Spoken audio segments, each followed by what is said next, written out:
Cremona.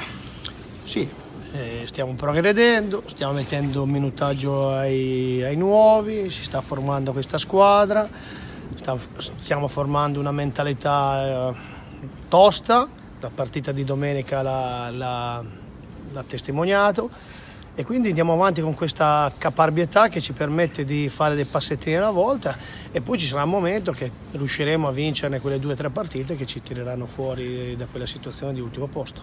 Lei continua a dire questo, e giustamente è il momento di dire questo. La preoccupazione è sempre legata al fatto che mancano sempre meno partite e purtroppo la classifica dice sempre ultimo posto. Sì, però ci sono tanti punti a disposizione.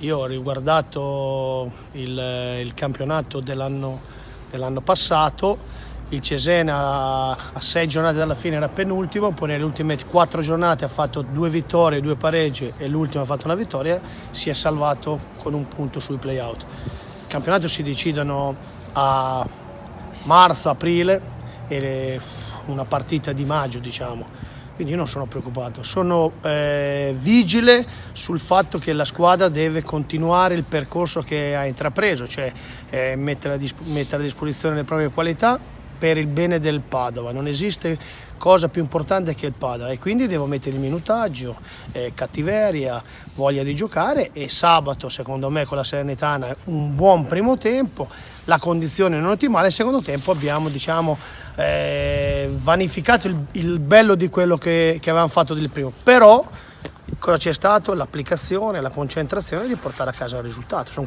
le classiche partite di Serie B dove un episodio in questo momento non favorevole ti fa perdere, come è stato a Venezia. L'episodio favorevole potrebbe essere una vittoria domani a Cremona. Come è andata questa settimana? È una delle prime settimane che lavoriamo quasi tutti a regime, e quindi sono contento. Io vorrei che questa settimana sia la normalità per almeno un mese, e allora dopo sono tranquillo. Spero che qualcuno da lassù ci dia la possibilità di essere tutti sani, tutti a posto anche al giorno della ripresa degli allenamenti. Com'è adesso la situazione? Insomma, se veramente tutti stanno in condizioni di poter giocare, è il momento di fare delle scelte, quindi evidentemente se qualcuno è in grado di dare qualcosa in più è il momento di schierarlo, no? Sì, tutti no, abbiamo intralasciato qualche cosa, qualche piccolo infortunato ce l'abbiamo. Sì, io sono convinto che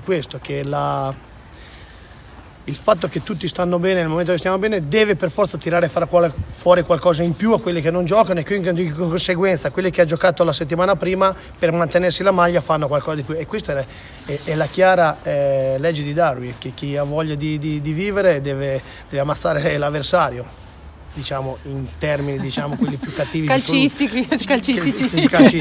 Ecco, è questo, la nostra forza deve essere questa. Il fatto di questa settimana è che il mio dispiacere è stato che Lollo non sono riuscito a tirarlo via a 25 minuti dalla fine proprio per i 2 cambi forzati, e quindi non si è fatto male ma è al limite di farsi male, quindi questa settimana ha dovuto prendere una settimana di scarico.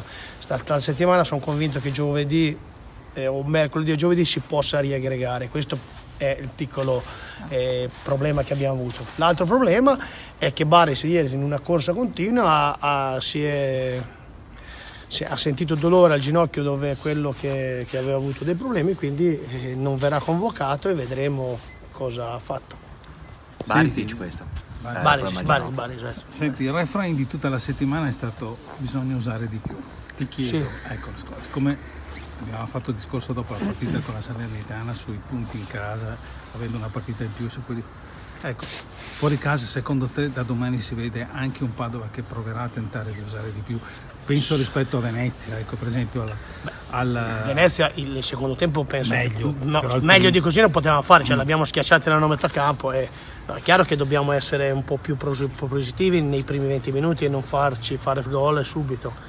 No, è chiaro che qualcosa dobbiamo usare, ma usare vuol dire essere sempre equilibrati, vuol dire essere sempre dentro la partita. Gli episodi adesso fanno sì che la partita penda da una parte o dall'altra. Esempio lampante, uno dice guarda il risultato, Pescara-Brescia 1-5. Se uno guarda la partita mi viene da dire che se c'ero io in panchina nel Brescia, faccio un esempio, i primi 20 minuti 2-0 per il Pescara, che hanno avuto 2 palle limpide davanti alla porta e le hanno tirate fuori. Questo cosa vuol dire? Che ci sono dei momenti nella vita di una squadra che ci sono i favorevoli e non favorevoli. Noi al primo tiro in porta col Venezia, tac, gol, e lì devi costruire un'altra scalata sulla scalata che abbiamo. Domani c'è da essere un po' più propositivi i primi 20 minuti, perché sono convinto così che ti fa tenere il baricentro almeno come l'abbiamo tenuto con la Salernitana. E non vuol dire, secondo me, giocare con 5 attaccanti, 6 attaccanti, è l'atteggiamento del giocatore. Poi è chiaro che se metti trequartista Clemenza o Capello è diverso che fare un centrocampo a 2 più Pulsetti o mi viene da dire Mazzocco, ecco.